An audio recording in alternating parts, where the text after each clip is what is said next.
Well, hello, brothers and sisters. I hope you're doing well today. So, I kind of wanted to talk about something with you guys. I did not mention it.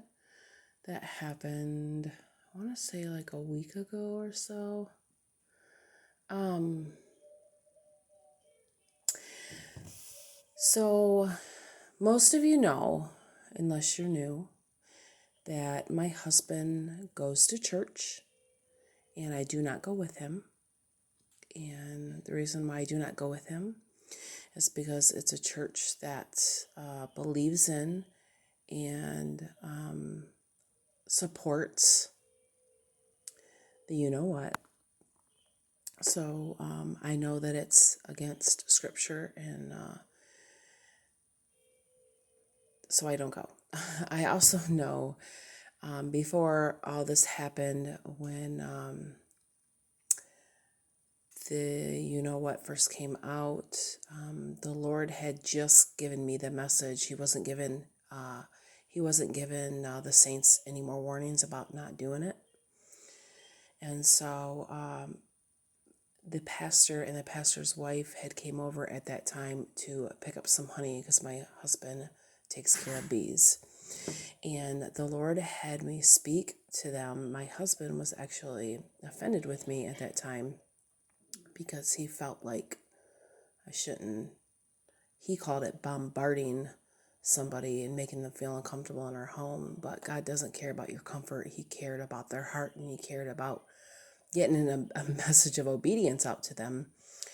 Well, of course, they didn't take heed to that.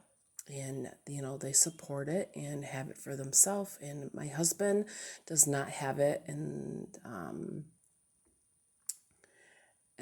I'm sure will not be getting it as long as I'm around. But a few days ago, they did come to my house again for some honey. And I was gonna, it was around 7 o'clock. I was going to just avoid the situation and kind of go put my kids to bed, get ready to get my kids to bed.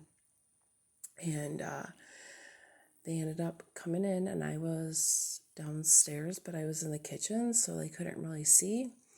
And the wife says, "Hey, Pamela, where are you?" And I was like, "I'm in here." And I went out there, and I was cordial and polite, of course, because, we're not battling against flesh and blood. It's against powers and principalities. And I don't have any dislike, or, you know what I mean? I don't have anything against these people. I you know, just choose to not allow them to accept their teachings. And so, I come over there, and she was talking to me and stuff. And then we ended up in my kitchen area, and she was talking, just about some things that the Lord has, did for her. She told me about how she had had cancer, and the Lord said that she would have a victory through it, and this and that. And this was before the whole situation started. So it was right before 2020. And she was going through all this, and she went through chemo treatments. And she said, she had realized when she was coming out of it, she has to go get tested to make sure that it doesn't come back for a while. And she realized if she had to go through all that, it may all just been to minister to the one girl who just remembered, because she said that she would preach about the Lord for hours when she was there getting whatever treatments. And so this was all before 2020 happened, into 2020. And then she was telling me how the Lord had her praying for somebody that she didn't know, just praying for this lady with the name. And this was all early, I think early 2020, or also right before 2020. And then she ended up meeting the lady later whose that name was, and the situation she'd be going through. So she was just sharing some of that. And of course, I shared a lot of not a lot, but a few of the recent things that the Lord had me share. And I realized when she was talking, I didn't really feel nudged to give a word. Like the Lord wasn't saying, "I need you to speak this," wasn't having me give her a word, but instead the Lord said, to just, I needed to listen. And so, I had listened, and she was talking and talking about, the promises that the Lord had given to her about her children, coming to know him, and, how this has been years and they still haven't, she's still standing on that promise, and stuff like that. And so,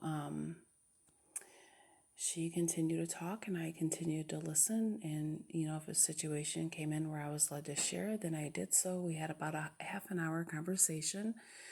And, when they left, my husband had asked, what did you and her talk about? And I said, she was just telling me some things, and, telling me where the Lord had told her about her cancer, exactly what you had told me and stuff in the past, and stuff like that. And then I got to thinking and talking with the Lord, because I was wondering why he had brought them to my home, and he said, I needed you to listen.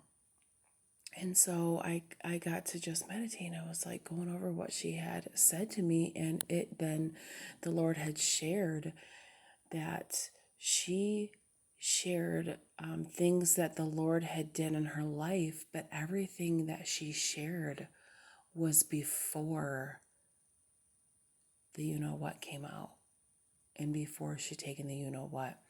She didn't share any stories since she has taken it. So the Lord wanted me to listen. So I'm going to go ahead and go, because I'm sure that my son's up there asking if I'd help him with something. He's supposed to be napping, but he doesn't really nap. So he just hangs out for a couple hours and plays. Anyways, I just wanted to share that with you. I felt led to share, and I hope you're having a good day. Remember to stay focused on Jesus no matter the situation around you. Spiritual warfare is definitely going on. So we need to just keep our eyes focused on Jesus, and stay in the Word. And please find somebody to pray for today.